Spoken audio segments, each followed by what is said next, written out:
نحمده ونصلی علی رسولہ الکریم اما بعد۔ حضور اقدس صلی اللہ علیہ وسلم کا بیت المقدس تک پہنچنا، پھر وہاں سے آسمانوں تک تشریف لے جانا، مکہ معظمہ تک واپس آ جانا ایک ہی رات میں ہوا۔ واپس ہوتے ہوئے قریش کے ایک تجارتی قافلے سے ملاقات ہوئی جو شام سے واپس آ رہا تھا۔ صبح کو جب آپ صلی اللہ علیہ وسلم نے معراج کا واقعہ بیان کیا تو قریش تعجب کرنے لگے اور جھٹلانے لگے، اور حضرت ابوبکر صدیق کے پاس پہنچے، ان سے کہا کہ محمد صلی اللہ علیہ وسلم بیان کر رہے ہیں کہ انہوں نے رات کو اس طرح سفر کیا ہے، پھر صبح ہونے سے پہلے واپس آ گئے۔ حضرت ابوبکر صدیق نے اول تو یوں کہا کہ تم لوگ جھوٹ بولتے ہو، انہوں نے ایسا نہیں کہا ہے۔ قسم کھا کر کہا کہ واقعی وہ اپنے بارے میں یہ بیان دے رہے ہیں۔ تو اس پر حضرت ابوبکر صدیق نے کہا ان کان قالہ فقد صدق، اگر انہوں نے یہ بیان کیا ہے تو سچ فرمایا۔ حضرت ابوبکر صدیق رضی اللہ تعالیٰ عنہ سے وہ لوگ کہنے لگے کیا تم اس بات کی بھی تصدیق کرتے ہو؟ انہوں نے فرمایا میں تو اس سے زیادہ عجیب باتوں کی تصدیق کرتا ہوں، وہ یہ کہ آسمانوں سے آپ کے پاس خبر آتی ہے۔ اسی وجہ سے ان کا لقب صدیق پڑ گیا۔ قریش مکہ تجارت کے لیے شام جایا کرتے تھے۔ بیت المقدس انہوں نے دیکھا ہوا تھا۔ کہنے لگے اچھا اگر آپ رات بیت المقدس گئے تھے، اس کو دیکھا ہے، اس میں نماز پڑھی ہے، تو بتائیے بیت المقدس میں فلاں چیزیں کیسی ہیں، یعنی اس کے ستون، دروازوں اور دوسری چیزوں کے بارے میں سوال کرنا شروع کر دیے۔ اس وقت آپ صلی اللہ علیہ وسلم حتیم میں تشریف فرما تھے۔ آپ نے فرمایا ان لوگوں کے سوال پر مجھے بڑی بے چینی ہوئی کہ اس جیسی بے چینی کبھی نہیں ہوئی تھی۔ میں نے بیت المقدس کو دیکھا تو تھا، لیکن خوب اچھی طرح اس کی ہر چیز کو محفوظ نہیں کیا۔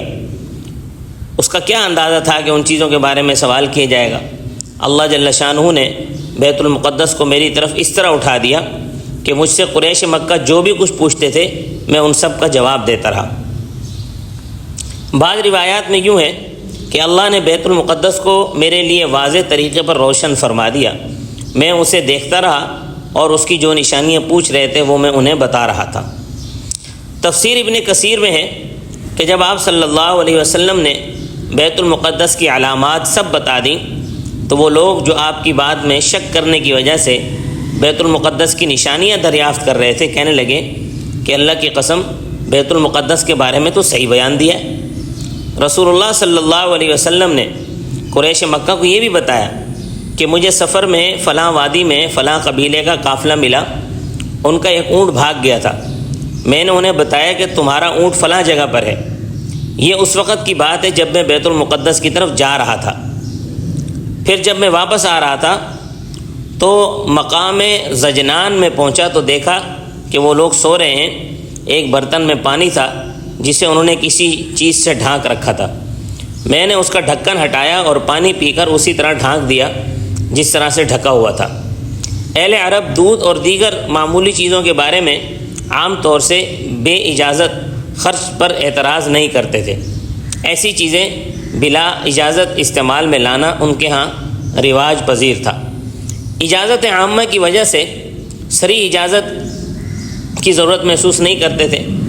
آپ صلی اللہ علیہ وسلم نے مزید فرمایا کہ وہ قافلہ ابھی تنعیم کی گھاٹی سے ظاہر ہونے والا ہے۔ ان کے آگے ایک چتکبرے رنگ کا اونٹ ہے، اس کے اوپر سامان کے 2 بورے ہیں، ایک سیاہ رنگ کا اور دوسرا سفید رنگ کا ہے۔ یہ بات سن کر وہ لوگ جلدی تنعیم کی گھاٹی کی طرف چل دیے۔ وہاں دیکھا کہ واقعی مذکورہ قافلہ آ رہا ہے اور اس کے آگے وہی اونٹ ہے۔ جب اس قافلے پر گزرنے کی تصدیق ہوئی تو ان لوگوں نے قافلے والوں سے پوچھا کہ تم نے کسی برتن میں پانی رکھا تھا؟ انہوں نے کہا ہاں، ہم نے ایک برتن میں پانی ڈھانک دیا تھا، پھر دیکھا کہ وہ برتن اسی طرح ڈھانکا ہوا ہے لیکن اس میں پانی نہیں ہے۔ پھر قافلے والوں سے سوال کیا گیا کیا تمہارا کوئی اونٹ بدک گیا تھا؟ انہوں نے کہا کہ ہاں، ہمارا ایک اونٹ بدک کر چلا گیا تھا، ہم نے ایک آدمی کی آواز سنی جو ہمیں بلا رہا تھا اور یہ کہ یہ تمہارا اونٹ ہے۔ یہ آواز سن کر ہم نے اپنے اونٹ کو پکڑ لیا۔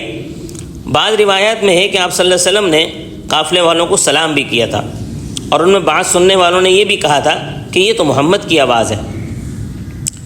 سن 7 ہجری میں رسول اللہ صلی اللہ علیہ وسلم نے بادشاہوں کو دعوت اسلام کے خطوط لکھے ہیں، ان میں ایک ہرقل نام بھی تھا جو رومیوں کا بادشاہ تھا۔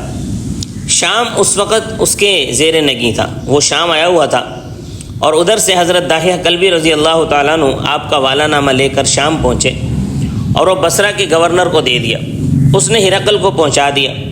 یہ اس وقت کی بات ہے جب قریش مکہ کا ایک قافلہ تجارت کے لیے شام پہنچا ہوا تھا۔ ہرقل نے کہا کہ دیکھو کچھ عرب کے لوگ آئے ہوئے ہوں تو انہیں بلاؤ تاکہ میں ان سے ان صاحب کے بارے میں معلومات حاصل کروں جنہوں نے میرے پاس خط لکھا ہے۔ چنانچہ یہ لوگ ہرقل کے دربار میں حاضر کیے گئے۔ ہرقل نے پوچھا تم میں ان صاحب سے زیادہ قریب تر کون ہے جو اپنے آپ کو اللہ کا نبی بتاتے ہیں، ان سے زیادہ قریب کون ہے؟ ابو سفیان بھی تاجروں کے قافلے میں تھے۔ ابو سفیان نے کہا کہ میں قریب تر ہوں۔ ہرقل نے ابو سفیان سے کہا کہ دیکھو میں تم سے سوال کروں گا، صحیح جواب دینا۔ ابو سفیان اس وقت تک مسلمان نہیں ہوئے تھے، رسول اللہ صلی اللہ علیہ وسلم کے مخالف تھے۔ انہوں نے چاہا کہ کوئی ایسی بات کہہ دیں جس سے آپ کی حیثیت گر جائے اور آپ کے دعوی نبوت میں وہ آپ کو سچا نہ سمجھے۔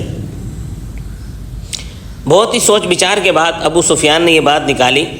وہ یہ کہتے ہیں کہ میں مکہ کی سرزمین سے ایک ہی رات میں آیا اور بیت المقدس پہنچا، پھر اسی رات میں صبح ہونے سے پہلے واپس مکہ پہنچ گیا۔ ابو سفیان کا خیال تھا کہ یہ ایک ایسی بات ہے جس کی وجہ سے قیصر آپ کے بارے میں ضرور ہی بدگمان ہو جائے گا، لیکن ہوا یہ کہ وہاں قیصر کے پاس نصرانیوں کا ایک پادری کھڑا ہوا تھا۔ ابو سفیان کی بات سن کر وہ پادری بولا کہ ہاں مجھے اس بات کا علم ہے، جس میں ایسا واقعہ ہوا ہے کہ وہاں بعض حضرات آئے، انہوں نے نماز پڑھی۔ قیصر نے اس کی طرف دیکھا اور دریافت کیا کہ تجھے اس کا کیا پتہ ہے؟ پادری نے کہا کہ میں روزانہ رات کو مسجد کے دروازے بند کر کے سوتا تھا۔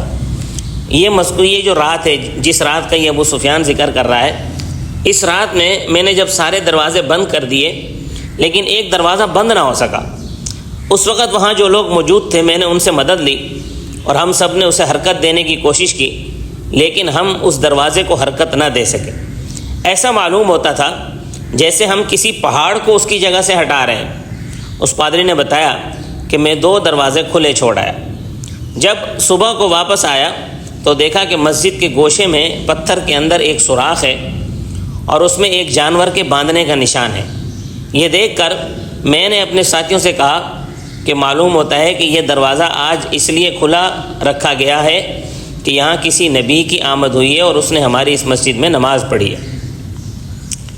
معراج کے سفر میں رسول اللہ صلی اللہ علیہ وسلم نے بہت سی چیزیں دیکھیں جو حدیث اور شروح حدیث میں جگہ جگہ منتشر ہیں، جن کو امام بہقی رحمۃ اللہ علیہ نے دلائل النبوہ جلد 2 میں اور حافظ نور الدین ہیثمی نے مجمع الزوائد جلد اول میں اور علامہ محمد سلیمان المغربی الردانی نے جمع الفوائد جلد سوم مدینہ منورہ میں اور حافظ ابن کثیر نے اپنی تفسیر میں اور علامہ ابن حشام نے اپنی سیرت میں جمع کیا ہے۔ عالم علیا میں جو چیزیں ملاحظہ فرمائیں روایات سابقہ میں، ان میں سے بہت سی میں نے بیان کر دی ہیں۔ اب عالم سفلا کے بعض مشاہدات بیان کرتا ہوں۔ حضرت انس رضی اللہ تعالیٰ عنہ سے روایت ہے کہ رسول اللہ صلی اللہ علیہ وسلم نے فرمایا جس رات مجھے سیر کرائی گئی میں موسیٰ علیہ السلام پر گزرا، وہ اپنی قبر میں نماز پڑھ رہے تھے۔ حضرت انس سے یہ بھی روایت ہے کہ رسول اللہ صلی اللہ علیہ وسلم نے ارشاد فرمایا کہ جس رات مجھے سیر کرائی گئی اس رات میں نے کچھ لوگوں کو دیکھا جن کے ہونٹ آگ کی کینچیوں سے کاٹے جا رہے تھے۔ میں نے جبریل سے دریافت کیا کہ یہ کون لوگ ہیں؟ انہوں نے جواب دیا کہ یہ آپ کی امت کے خطیب ہیں جو لوگوں کو بھلائی کا حکم دیتے تھے اور اپنی جانوں کو بھول جاتے تھے۔ ایک روایت میں یوں ہے کہ آپ کی امت کے خطیب ہیں جو وہ باتیں کہتے ہیں جن پر خود عامل نہیں، اللہ کی کتاب پڑھتے ہیں عمل نہیں کرتے۔ حضرت انس رضی اللہ تعالیٰ عنہ سے یہ بھی روایت ہے کہ رسول اللہ صلی اللہ علیہ وسلم نے ارشاد فرمایا کہ جس رات مجھے معراج کرائی گئی میں ایسے لوگوں پر گزرا جن کے تانبے کے ناخن تھے، وہ ان ناخنوں سے اپنے چہروں اور سینوں کو چھیل رہے تھے۔ میں نے کہا اے جبرائیل یہ کون ہیں؟ انہوں نے جواب دیا یہ وہ لوگ ہیں جو لوگوں کے گوشت کھاتے ہیں، یعنی ان کی غیبت کرتے ہیں اور ان کی بے آبروئی کرنے میں پڑے رہتے ہیں۔ حضرت ابو ہریرہ رضی اللہ تعالیٰ عنہ سے روایت ہے، رسول اللہ صلی اللہ علیہ وسلم نے ارشاد فرمایا، جس رات مجھے سیر کرائی گئی میں ایسے لوگوں پر گزرا جن کے پیٹ اتنے بڑے بڑے تھے جیسے انسانوں کے رہنے کے گھر ہوتے ہیں، ان میں سانپ تھے جو باہر سے ان کے پیٹوں میں نظر آ رہے تھے۔ میں نے کہا جبرائیل یہ کون ہیں؟ انہوں نے کہا کہ یہ سود کھانے والے ہیں۔ حضرت عبداللہ ابن مسعود رضی اللہ تعالیٰ عنہ سے روایت ہے کہ رسول اللہ صلی اللہ علیہ وسلم نے معراج کے سفر میں پیش آنے والی جو باتیں بیان فرمائیں ان میں ایک یہ بات بھی تھی کہ آپ فرشتوں کی جس جماعت پر بھی گزرے انہوں نے کہا کہ آپ اپنی امت کو حجامت یعنی پچھنے لگانے کا حکم دیجیے۔ عرب میں پچھنے لگانے کا بہت رواج تھا، اس سے زائد خون اور فاسد خون نکل جاتا ہے۔ یہ جو بلڈ پریشر کا مرض آج کل عام ہو گیا ہے، یہ پچھنے لگانا اس کا بہت اچھا علاج ہے۔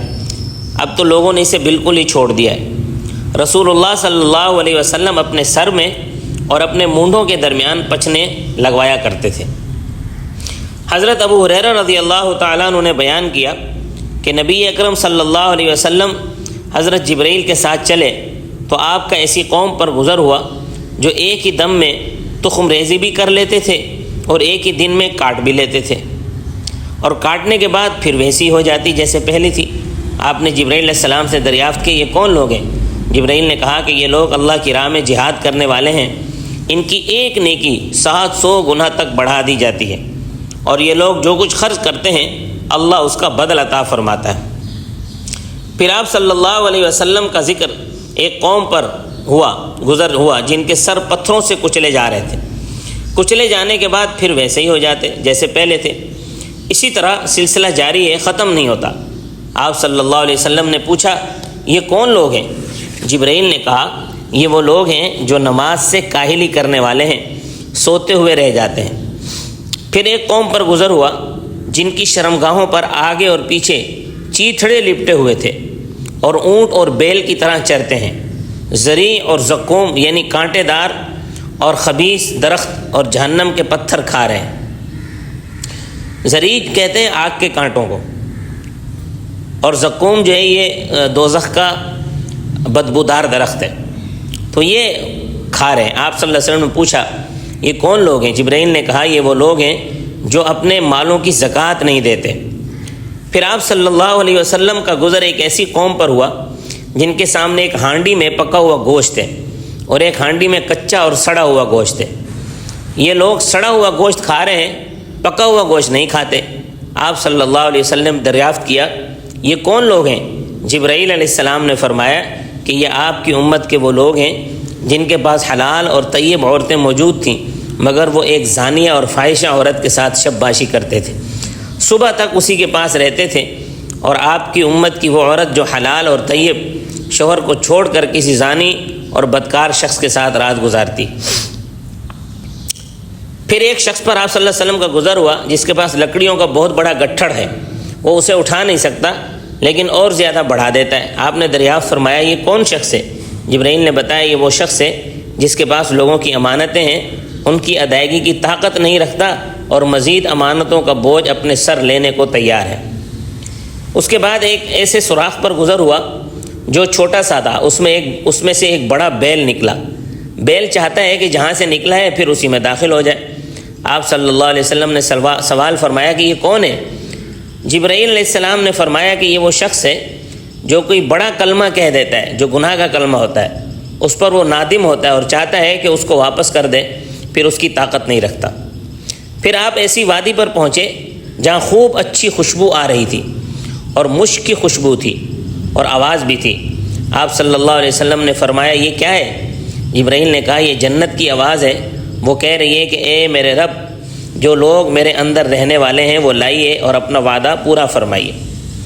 اس کے بعد ایک وادی پر گزر ہوا، وہاں صوت منکر یعنی ایسی آواز سنی جو ناگوار تھی۔ آپ نے دریافت فرمایا یہ کیا ہے؟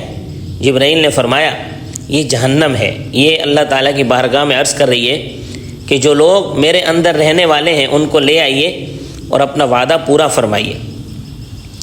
موطا امام مالک میں بروایت یحییٰ بن سعید مرسلاً نقل کیا ہے کہ جس رات رسول اللہ صلی اللہ علیہ وسلم کو سیر کرائی گئی تو آپ صلی اللہ علیہ وسلم نے جنات میں سے ایک عفریت کو دیکھا جو آگ کا شعلہ لیے ہوئے آپ صلی اللہ علیہ وسلم کا پیچھا کر رہا تھا۔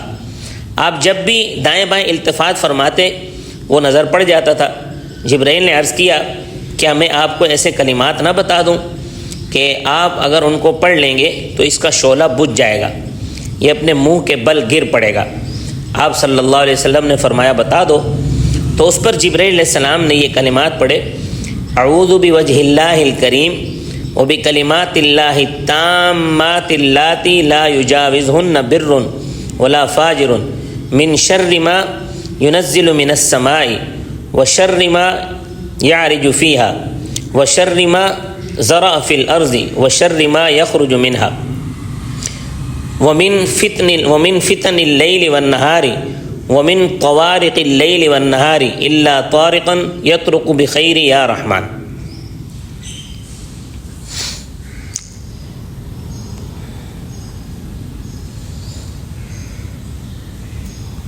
اس کے بعد واقعہ معراج سے متعلق کچھ فوائد، اسرار اور حکم ہیں، وہ انشاءاللہ آگے بیان ہوں گے۔ اللہ تبارک و تعالی مجھے حضور اکرم اور آپ کو حضور صلی اللہ علیہ وسلم کی سیرت پر عمل کرنے کی توفیق عطا فرمائے۔